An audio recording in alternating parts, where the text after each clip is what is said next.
রাজধানীর মতিঝিল থানা এলাকায় কয়েকটি আবাসিক হোটেলে দেহে ব্যবসা ও মাদক কারবারের অভিযোগ উঠেছে।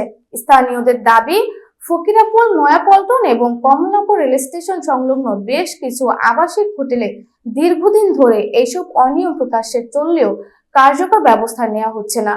অভিযোগের সত্যতা যাচাই করতে আমাদের অনুসন্ধানী দলের সঙ্গে গোপন ক্যামেরায় সরেজমিনে তথ্য সংগ্রহ করেন ক্রাইম রিপোর্টার পার্থব আহমেদ।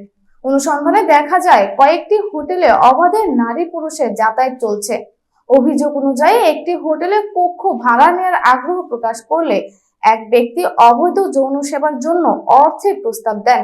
এছাড়াও একটি কক্ষের পাশ দিয়ে যাওয়ার সময় মাদক সদৃশ্য গন্ধ পাওয়া যায় বলে দাবি করেছেন অনুসন্ধানী দলের সদস্যরা। অনুসন্ধানের সময় হোটেল ড্রিম স্টাফের মালিক পরিচয় দানকারী এক ব্যক্তির সঙ্গেও কথা হয়।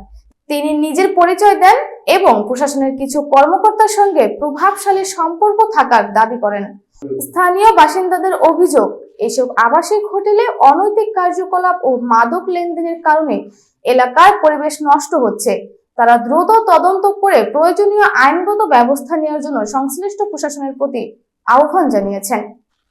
এভাবেই চলছে দিনের পর দিন মতিঝিল থানা এলাকায় নারী দিয়ে দেহ ব্যবসা এবং প্রত্যেকটা আবাসিক হোটেলে মাদক সিন্ডিকেট, মাদক ব্যবসা, মাদক সেবন। এ ব্যাপারে সংশ্লিষ্ট কর্তৃপক্ষ এবং স্থানীয় নেতৃবৃন্দের সবিনয় অনুরোধ করব, এই মাদক সিন্ডিকেট এবং নারী দিয়ে দেহ ব্যবসা এই মতিঝিল থানা এলাকার প্রত্যেকটা আবাসিক হোটেল থেকে বন্ধ হোক।